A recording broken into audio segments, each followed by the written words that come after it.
Bueno, muy bien. Comenzamos entonces para ver nuestro segundo tema, porque anteriormente hemos visto el primer tema que tenía que ver con las sinapsis y la neuroplasticidad, que si bien lo vimos en dos clases, es un solo tema o una sola unidad. Hoy vamos a ver un segundo tema, el segundo tema que está en nuestro programa, que tiene que ver con la función de la médula espinal y el tronco cerebral. También esto es una parte y la próxima clase veremos una segunda parte. Y comenzamos repasando. Lo primero que vamos a repasar es la anatomía rápidamente, algo que ustedes ya saben y dominan. Muchos de ustedes ya han rendido el final, otros están preparándose. Repasamos, es la porción entonces más caudal del sistema nervioso. Acuérdense que la médula espinal es parte del sistema nervioso central, situado dentro del conducto raquídeo. Aquí esta imagen, ustedes recuerdan, la columna vertebral en el conducto raquídeo, la médula, y con todas sus porciones, ¿no es cierto? Hay sustancia blanca, hay sustancia gris, hay raíces que son sensoriales, hay raíces que son motoras, hay un nervio espinal en la raíz dorsal. También se dibuja aquí la cadena simpática paravertebral. Esto es más o menos como repaso de la anatomía. Decimos las características, una longitud de 42 a 45 centímetros, se continúa hacia arriba con el tronco encefálico, primera porción es el bulbo, ¿se acuerdan?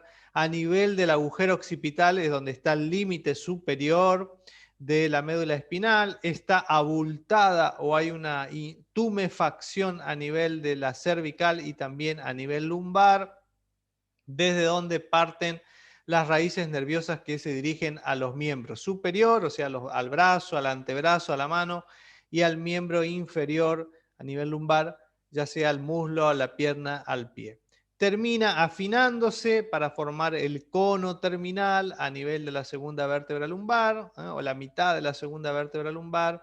Está recubierta por meninges. Esto ustedes ya saben, pero acá les muestro de nuevo para que recuerden, refrescar la memoria. Aquí está, termina en forma cónica, sigue con el filum terminalis que está en el medio, con la cola de caballo. Las raíces se ven allí como salen de la médula y está envuelto por la membrana, las meninges. Lo que más se ve o externamente se ve es la dura madre. La sustancia gris está formada por tres astas. Si ustedes recuerdan, es un asta anterior o ventral, asta dorsal o posterior y asta lateral, eso es todo sustancia gris, unidas por el conducto del epéndimo. El conducto del epéndimo es el orificio central que está allí en medio de la sustancia gris. Entonces tenemos estas tres astas y aquí empezamos ya a hablar de la función, que ustedes también ya tienen idea, es decir, el asta anterior, ¿recuerdan? O ventral presenta células cuya función es motora. El asta anterior es motora. Allí hay células que se llaman células alfa y células gamma. Cada una cumple una función motora específica, formando así núcleos denominados anterointerno y anteroexterno respectivamente. Después, las astas dorsales o las astas posteriores, ustedes si recuerdan también, decíamos que tiene una función sensitiva. Constituyen también núcleos allí, porque hay un grupo de neuronas, núcleo de la sustancia gelatinosa de Rolando, núcleo propio del asta dorsal, núcleo de la columna de Clark, pero todos son parte del asta dorsal o el asta posterior, por lo tanto son sensitivas. Y recuerdan ustedes el asta lateral que solo está a nivel de T1 hasta L1, es decir, desde la primera vértebra torácica hasta la primera vértebra lumbar. Solo allí hay asta lateral formada por células vegetativas. El sistema nervioso autónomo o las células vegetativas agrupadas en tres núcleos como el núcleo lateral, núcleo intermedio y núcleo medial. Siempre que hay un grupo de neuronas constituyen núcleos, por eso es que los mencionamos. Pero básicamente, este es un resumen, las funciones medulares es la conducción de las vías sensitivas y motoras, o sea, todas las vías sensitivas que tienen que llegar al cerebro tienen que atravesar la médula espinal, por eso es el lugar de conducción, es decir, el lugar de paso por donde van las vías sensitivas. Y las vías motoras son las que vienen del cerebro, a diferencia de las sensitivas, que son las que van. Las motoras vienen del cerebro para dar una respuesta motora, pero para llegar a dar la respuesta con nuestro brazo, nuestra mano, nuestros pies, tienen que atravesar la médula espinal. La sustancia gris de la médula en su parte anterior, recién dijimos, tiene función motora, en su parte posterior funciones sensitivas y en su parte lateral funciones vegetativas. Es lo que dijimos recién. Y por último, también la función medular es de un centro reflejos. Lo que se conoce como el reflejo elemental está a nivel de la médula espinal y quiero mostrarles aquí. Este es un arco reflejo, así se conoce, arco reflejo. Miren, tiene varios componentes. Primero que necesitamos como componentes de este arco reflejo, los receptores que están a nivel del órgano que va a tener la sensibilidad, que va a sentir, digamos. Después tenemos las fibras nerviosas aferentes o sensitivas, que son las que informan, van a llegar hasta el asta posterior de la médula. Acuérdense que en el ganglio raquídeo es donde está esa neurona que tiene un brazo que va a estar conectado al receptor sensitivo y con el otro brazo le va a informar a las neuronas del asta posterior lo que está sintiendo. Y las fibras nerviosas eferentes o motoras son estas las que van a dar respuesta a ese estímulo que sienten para generar una acción. Y finalmente los efectores, que en este caso sigue siendo el mismo músculo. Un detalle aquí, que para que la neurona sensitiva le informe a la neurona motora en el arco reflejo lo que está ocurriendo, necesita de una neurona intercalar o de asociación. Si ustedes vuelven a la anatomía, cuando clasificábamos a las neuronas, lo hacíamos diciendo que de acuerdo a su función hay neuronas sensitivas, hay neuronas motoras y hay neuronas intercalares o de asociación. Bueno, justamente aquí están estas neuronas intercalares para unir lo sensitivo y lo motor y hacer posible este que es el arco reflejo. Una explicación de en qué consiste el arco reflejo es retirar un miembro ante un estímulo doloroso, como la mano, por ejemplo, cuando entra en contacto con el fuego o cuando recibe un pinchazo, además de algunos reflejos inducidos como el reflejo rotuliano, que es otra cosa, pero el arco reflejo es esa acción que nosotros hacemos sin pensarlo, ¿no? En forma automática, cuando sentimos que algo nos quemó, lo sacamos sin necesidad de tener que pensar, ah, sí, me está quemando, voy a sacar el brazo. Eso nunca lo hacemos, directamente lo sacamos gracias a ese arco reflejo. Y aquí está la explicación que yo les di recién con mis palabras, diciendo el arco reflejo constituye la respuesta inmediata e involuntaria que ejecuta el cuerpo en respuesta a un estímulo por lo general doloroso. En ese caso, el estímulo llega al receptor sensitivo, ya vieron dónde está el receptor específico, transmite ese impulso directamente a la médula espinal y constituye el arco reflejo. La respuesta efectora proviene de la médula y es capaz de estimular para producir una contracción y producir el movimiento de retirada del miembro afectado. Yo creo que no es difícil entender cómo funciona el arco reflejo. No se olviden que es un voy y vengo, un ir y venir. Ese es el arco reflejo elemental. Después hay otros tipos de reflejos, pero la médula espinal participa principalmente en este tipo de arcos. Seguimos un poquito y ya dejamos la función de la médula espinal, que era eso, que más o menos ustedes tienen una idea.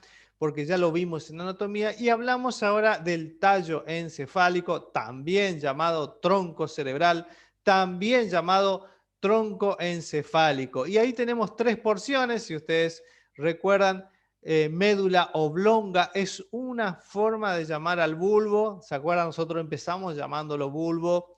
Decimos, bueno, lo primero que está es el bulbo, que tiene forma cónica, es un cono truncado. Bueno, pero también se llama médula oblonga, que fue lo que le mencioné más adelante, después de cuando dábamos anatomía. Luego tenemos el puente, acuérdense que tiene otro nombre también, que es la protuberancia.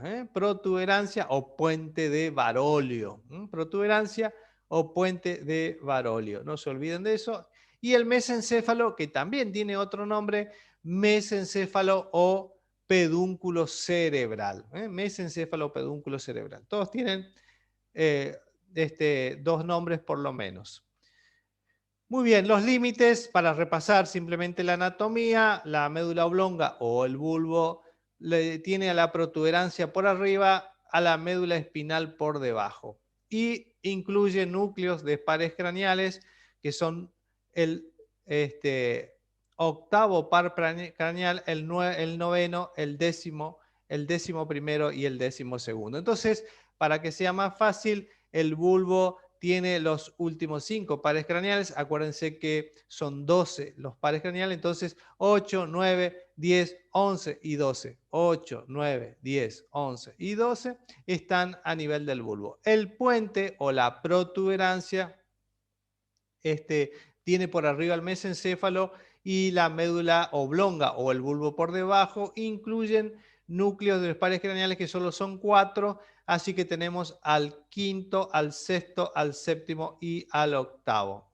Perdón, recién me doy cuenta que en la diapositiva de arriba el octavo está de más, aunque tiene una porción del octavo, pero para no confundirse, vamos a poner el octavo también en la protuberancia. Entonces, son 4 pares craneales que tiene la médula oblonga, para que ustedes se acuerden, y vamos a poner 4 pares craneales aquí a nivel del puente. Y el mesencéfalo o el pedúnculo cerebral, que tiene al diencéfalo por arriba y al puente o protuberancia por debajo, incluye solo 2 pares craneales. Entonces, de esa manera tenemos al tercer y el cuarto par craneal, y en total, entonces, vamos a tener 10 pares craneales que están en el tronco encefálico. 10 pares craneales. Bueno, muy bien, seguimos un poquito más. La médula oblonga o el bulbo, para conocer un poquito sobre su función, tenemos que decir que los impulsos entre médula espinal y cerebro se conduce a través del bulbo raquídeo, o sea que también forman como lugar de paso, como la médula, porque tienen que llegar al cerebro o venir del cerebro y llegar hasta la médula. También conducción realizada por fibras nerviosas principales ascendentes y descendentes, que es lo que le decía. Se localizan centros de funciones cardíacas, vasoconstrictoras, respiratorias. Ahora vamos a ver mejor en el resumen. Hay actividades reflejas, incluyendo del vómito. El vómito es un acto reflejo también. Lesiones de esta estructura, de la médula oblonga o la lesión del bulbo, ocasione la muerte inmediata, porque acuérdense que tiene función cardíaca y respiratoria. O sea que si nos lesionamos el bulbo, se va a producir un paro cardiorrespiratorio. En resumen, esto ustedes también lo tienen en el Power de Anatomía, que las funciones del bulbo, como resumen, es una conducción de vías motoras y sensitivas, o sea que tienen que pasar por ahí si quieren llegar al cerebro o si quieren venir del cerebro hacia la médula. Hay centros reflejos respiratorio, cardíaco, de la tos, de la fonación, del estornudo, del vómito, de la succión, de la salivación, de movimientos oculares, de la sudoración. Todos esos centros están localizados a nivel del bulbo raquídeo y es la función que cumple este órgano. Con respecto a la protuberancia, o también llamado puente de Barolio, consisten en fibras nerviosas blancas transversales, por eso tiene forma gordita, son fibras blancas transversales y longitudinales entrelazadas, transversales y longitudinales, forman una red compleja unida al cerebelo por los pedúnculos cerebelosos medios, para repasar la anatomía. Dicho sistema conecta al bulbo raquídeo con los hemisferios cerebrales y se localizan los núcleos quinto, sexto, séptimo y octavo pares craneales. Ahí entonces tenemos el resumen de la función de la protuberancia anular o puente de Barolio. Es un lugar de paso de las vías sensitivas y motoras y centros reflejos fundamentalmente de las expresiones mímicas, también con el reflejo del equilibrio y la locomoción, audición, sensibilidad de la cabeza.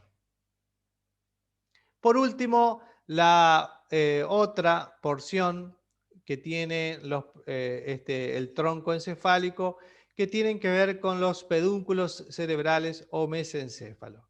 Esto un poquito la anatomía, pero de la cara anterior solamente, que ya la habíamos visto antes cuando hablamos el trimestre pasado de anatomía.